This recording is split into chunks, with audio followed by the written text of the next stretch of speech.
Viewers, मैं हूं doctor Sonu Sharma. आज के इस वीडियो में हम बात करने वाले हैं बहुत ही कॉमन इशू कमर दर्द, लंबैगो और बैक एक। जानेंगे डिटेल्स में बैक एक के इश्यूज क्या होते हैं, कारण क्या होते हैं, साइन एंड सिम्टम्स क्या होते हैं, कौन सी मेडिसिन लेने पे हमको अपनी कमर दर्द से आराम मिल सकता है और इसको हम किस तरह से प्रिवेंट कर सकते हैं। आज का वीडियो स्टार्ट करने से पहले मैं चाहूँगी कि आप मेरे प्लीज़ चैनल को लाइक कर दीजिए, सब्सक्राइब कर दीजिए और शेयर कर दीजिए। स्टार्ट करते हैं आज का वीडियो।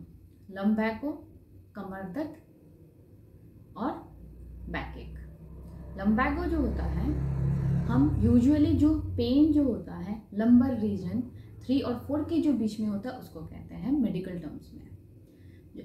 हमारी जो कमर है उसको, मतलब हमारा जो वर्टिब्रा है उसको हम लोगों ने डिवाइड किया है। फर्स्ट का जो पोर्शन होता है उसको हम लोग सर्वाइकल कहते हैं, जो यहाँ से लेके नीचे की तरफ आता है।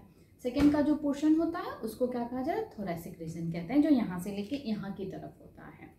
इसके नीचे वाला जो पोर्शन होता है वो लंबर रीजन आ जाता है, जो यूजुअली हमारा कमर का जो एरिया है, जो यहाँ वाला हमारा एरिया है वो रहता है। और इस एरिया में जब हम बेंड होते हैं तो ये जैसे हमारी कमर हो गई है, बेंड होते समय ये जो पोर्शन है ये यूजुअली इस तरह से आता है। सो दिस पोर्शन जहाँ पे हमको यूजुअली कमर दर्द के कारण इशू होता है वो लंबर रीजन होती है 3 और 4। इसीलिए कमर दर्द को यूजुअली लंबैगो भी बोला जाता है। अब जानते हैं इसके कारण क्या क्या हो सकते हैं।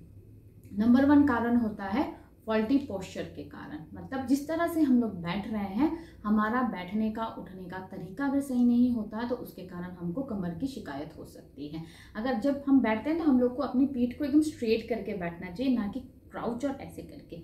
इस तरह से हम जब बैठते हैं तो हमारी बॉडी में जो मसल्स होते हैं उसमें प्रेशर पड़ता है, जिसके कारण हमारा कमर दर्द की शिकायत हो जाती है। सेकेंड कारण कमर दर्द का होता है एक्सरसाइज करने से। अगर आप राइट टेक्निक से एक्सरसाइज नहीं कर रहे हैं, स्पेशली जिम जो लोग जा रहे हैं, वेट्स उठा लेते हैं, हेवी वेट तो उठा रहे हैं, but then there is right technique to lifting weights, अगर आप उसको फॉलो नहीं कर रहे हो तो आपको कमर में शिकायत हो सकती है।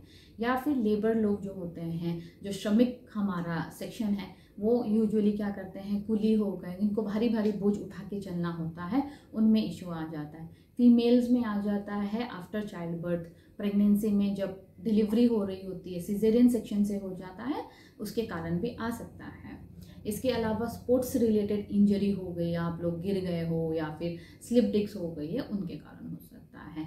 और यूजुअली जो नॉन मेडिकल टर्म्स में लंबैगो जो होता है, अगर हम लोग सोते समय में सॉफ्ट मैट्रेस को अगर यूज़ कर रहे हैं उसके कारण होता है। सॉफ्ट मैट्रेस जब हम लोग यूज़ कर रहे हैं तो ये अगर हमारी पीठ है, सोते समय it has to be straight, ये स्ट्रेट होनी चाहिए। अगर सॉफ्ट मैट्रेस यूज़ करते हैं तो ये बीच वाला जो पोर्शन होता है ना, ऐसे कर्व करके आ जाता है, मतलब इस तरह से हो जाती है कमर। दिस इज यू स्लिपिंग, ये आपकी कमर, ये इस तरह से हो जाती है। इसके कारण क्या होता है, जो जितना भी प्रेशर होता है वो बोन्स एब्जॉर्ब नहीं करके आपकी मसल्स एब्जॉर्ब कर देती है, जिसके कारण बैक एक स्टार्ट हो जाता है। तो ये कॉमन इश्यूज हैं जो कि नॉन मेडिकल हैं और कमर दर्द के कारण है।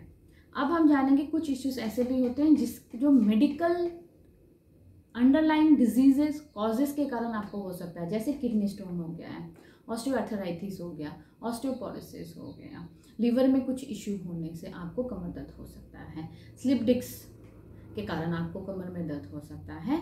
तो अगर आपको अंडरलाइन इशू है, कुछ है, तो प्लीज़ आप प्रॉपर क्लिनिक में आइए, चेकअप करवाइए, उसके बाद में आप मेडिसिन स्टार्ट कीजिए। अदरवाइज अगर नॉन मेडिकल इश्यूज़ के कारण आपको कमर दर्द हो सकता है तो वी विल डिस्कस मेडिसिन की जो आप लोग ले सकते हैं।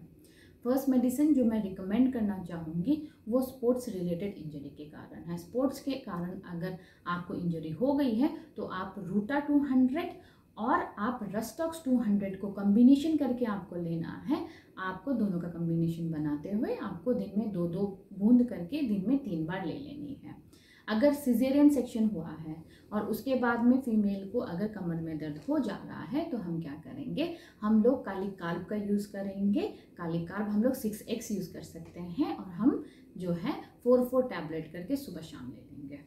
इसके अलावा अगर आप गिर गए हो, फिसल गए हो, हेवी वेट के कारण अगर आप लिफ्ट करने के कारण आपको इंजरी हो गई है, तो हम इस केस में आर्निका 200 और हाइपेरिकम 200 को दोनों को मिक्स कर लेंगे और उसके बाद में हम उसको यूज़ करेंगे। 2-2 ड्रॉप करके दिन में 3 बार करेंगे।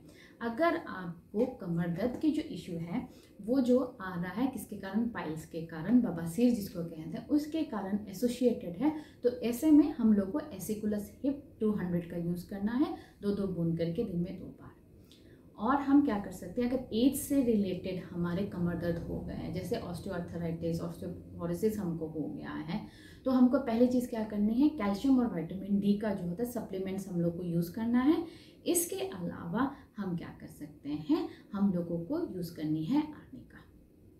इसमें भी हम यूज़ कर सकते हैं आर्निका 200, जैसे मैंने आपको बताया है, 2-2 बूंद करके हम लोग ले लेंगे। और इसके कॉम्बिनेशन में एक और मेडिसिन मैं आपको रिकमेंड करना चाहती हूँ, दैट इज़ रक्तपेन। रक्तपेन मदर टिंचर फॉर्म में आएगी। इसको क्या करना है, 10 to 15 ड्रॉप्स आपको ले लेना है, आधा कप पानी में मिक्स करना है और दिन में आपको 2 बार इसको लेनी है। ये होता है हमारा मेडिसिन से हम जो है कमर दर्द को किस तरह से मैनेज कर सकते हैं। कमर दर्द के जैसे कारण बहुत सारे होते हैं, वैसे ही मेडिसिन भी हमारी बहुत ज़्यादा है इसमें। सेकेंडली हमको ध्यान देना है कि हम लोग जब बैठते हैं तो हमको स्ट्रेट होकर बैठना है।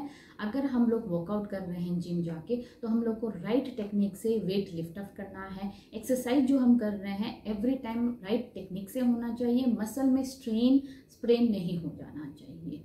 अगर ऐसे हुआ तो आपको इश्यूज कमर दर्द के आ सकते हैं। और दूसरी और सबसे इम्पॉर्टेंट बात यह है कि हम जब सो रहे हैं तो हमको हार्ड मैट्रेस में सोना चाहिए, ना कि सॉफ्ट मैट्रेस में। ये सारे आज हम लोग ने जान लिए हैं कि कमर दर्द में हम लोग किस तरह से नॉर्मल कमर दर्द को मैनेज कर सकते हैं, किस तरह से कमर दर्द को हम लोग प्रिवेंट कर सकते हैं। आशा करती हूँ जो मैंने आपको जानकारी दी है वो आपके लिए बहुत ही इफ़ेक्टिव और यूज़फुल रही होगी।